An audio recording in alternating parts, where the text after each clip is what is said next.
Washington, New York, Reuters. The United States and El Salvador on Friday agreed to attempt to reduce the flow of migrants arriving at the U.S. Mexico border by strengthening El Salvador's capacity to provide for asylum seekers, but did not detail any concrete actions. The core of this is recognizing El Salvador's development of their own asylum system and committing to help them build that capacity, Acting Department of Homeland Security Secretary Kevin McClennan told reporters in Washington after signing documents with El Salvador's Minister of Foreign Affairs, Alexandria Hill. Individuals crossing through El Salvador should be able to seek protections in the Central American country even if they were intending to apply for asylum in the United States, he added. Neither official said when the arrangement would take effect or provide details on how it would be administered. It was unclear how such a deal would work, given that most migrants from other countries take routes that avoid crossing the small, poverty-stricken El Salvador. We are going to work out operational details. This is just a broad agreement, Hill told Reuters upon leaving the signing ceremony. The agreement represents the latest effort by McClennan to seal immigration deals with the Northern Triangle countries of Central America, Guatemala, Honduras and El Salvador, from where many immigrants arriving at the U.S. southern border set out. U.S.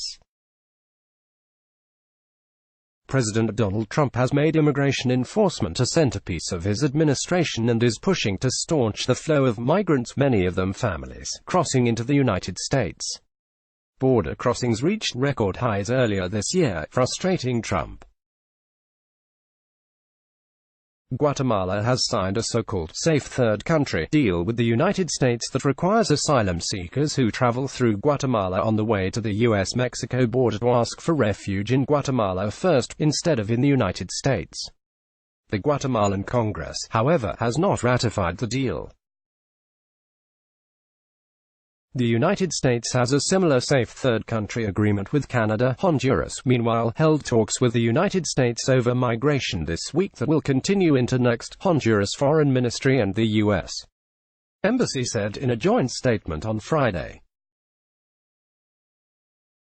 Among the topics under discussion is the possibility of requiring Cuban migrants to seek asylum in Honduras rather than the United States, citing fears that the United States could retaliate against Honduran exports. Honduran President Juan Orlando Hernández told local television on Thursday that there was a need for a region-wide agreement with Mexico, Guatemala and the United States, given increasing numbers of migrants from Cuba and Africa traversing Central America to reach the United States.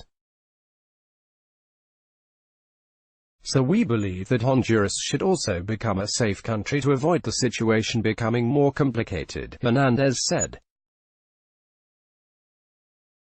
Immigration advocates have criticized the deals, saying Central American countries, where many people are fleeing from violence, poverty and endemic corruption, do not have the capacity to process more asylum claims and cannot assure safety for vulnerable migrants. The real goal of the United States is to make sure these asylum claims are never heard in a U.S.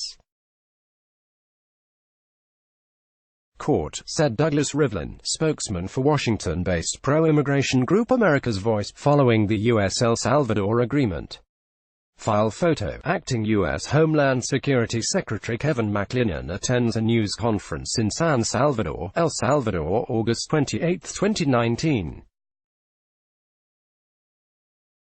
Reuters. Jose Cabezas. File photo. El Salvador, which has 6.6 million people, is one of the world's most violent nations, largely due to criminal gangs involved in drug trafficking and extortion. As the U.S. government has pursued the deals, the Department of Homeland Security in parallel issued a rule that would bar most migrants from gaining U.S. asylum if they had not sought safe haven in any country they first transited through. The rule accomplishes virtually the same thing as the agreements, but it has faced legal challenges.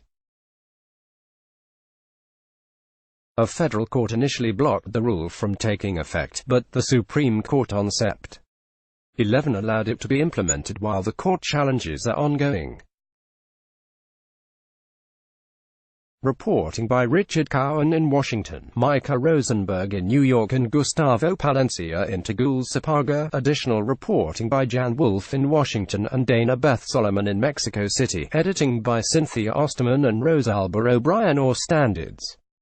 The Thomson Reuters Trust Principles. Let's block ads. Why?